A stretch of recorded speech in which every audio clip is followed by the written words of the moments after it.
அனைவருக்கும் வணக்கம். நான் பிரபாகரன், ஜோதிடர், சென்னையிலிருந்து பேசுகிறேன். இப்போ என்ன சொல்ல போகிறேன்னா, இந்த சனி பயிற்சி பலனில் சிம்ம ராசிக்கு தான் சொல்ல போகிறேன். கருத்தில் கொள்ளுங்க. சிம்ம ராசியை பொறுத்த மட்டும் இந்த சனி பயிற்சி அஷ்டம சனி தொடங்க இருப்பதால் சிம்ம ராசிக்காரர்கள் மிகவும் கவனம் தேவை. தேவையில்லாத மன உளைச்சல்கள், பண விரயங்கள், மன கஷ்டங்கள், வேலை இழப்பு கூட ஏற்படலாம்.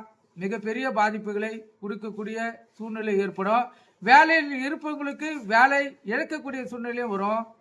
கருத்தில் கொள்ளுங்க. பொருளாதாரத்தில் மிகப்பெரிய தட்டுப்பாடுகள் ஏற்படைய நாளாகவும், வாழ்க்கையில் ஒரு துன்பங்கள் அதிகமாகக்கூடிய நாளாக தான் இந்த சனி பயிற்சி அமையும். கருத்தில் கொள்ளுங்க. அதில் சிறு சந்தோஷம் என்ன பார்த்தீங்கன்னா, இந்த குரு பகவான் பயிற்சியால் மாற்றங்களும், ராகு கேதுவால் மாற்றங்களும் உங்களுக்கு நிகழும். அதன் அடிப்படையில் உங்களுக்கு மாற்றங்கள் பலன்கள் மாறும். ஆனால் சனியை பொறுத்த மட்டும் மிகவும் கவனம் தேவை. உங்களுக்கு தேவையில்லாத விரயங்களை கொடுத்து உங்களை மன உளைச்சலுக்கு ஆளாகிவிடுறாரு. கருத்தில் கொள்ளுங்க. விழிப்புணர்வு தேவை. திருகண்டபடி 29/3/2025 முதல் 23/2/2028 வரை ஜென்ம ராசிக்கு 8ஆம் வீட்டில் சஞ்சாரம் செய்ய இருப்பதால் உங்களுக்கு அஷ்டம சனி தொடங்கி உங்களுக்கு வாழ்க்கையில் பல துன்பங்களை கொடுக்க தயாராக இருக்குது. கருத்தில் கொள்ளுங்க. அதனால் குடும்ப உறுப்பினர்கள் அனுசரித்து செல்லணும். கணவன் மனைவி இருவரும் விட்டு கொடுத்து செல்வது அவசியம். பிள்ளைகளுடைய உடல் ஆரோக்கியத்தில் அக்கறை செலுத்தணும். அதே போல தாங்களும் உடல் ஆரோக்கியத்தில் அக்கறை எடுத்து சொல்லணும். கருத்தில் கொள்ளுங்க.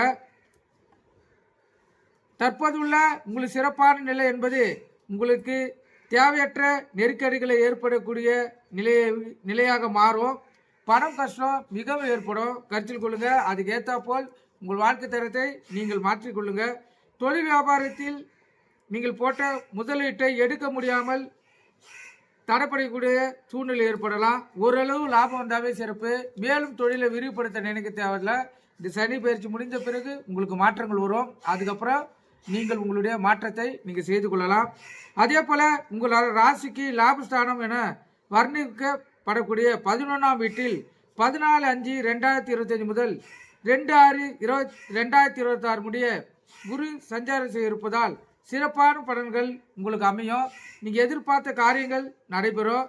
திருமணம் ஆகாதவங்களுக்கு திருமண தடை நீங்கி திருமணம் நடக்கும். அதே போல் தொழில் வியாபாரத்தில் மேன்மையும், குடும்பத்தில் மங்களகரமான நிகழ்ச்சிகள் நடப்பதுக்கு அதிக வாய்ப்பு இருக்குது. சிறப்பான அமைப்பு. அதே போல் சர்வகிரகமான ராகு உங்களுக்கு 7ஆம் வீட்டில் 18/5/2025 முதல் 5/12/2026 வரையும், அதே போல் 5/12/2026 முதல் 24/6/2026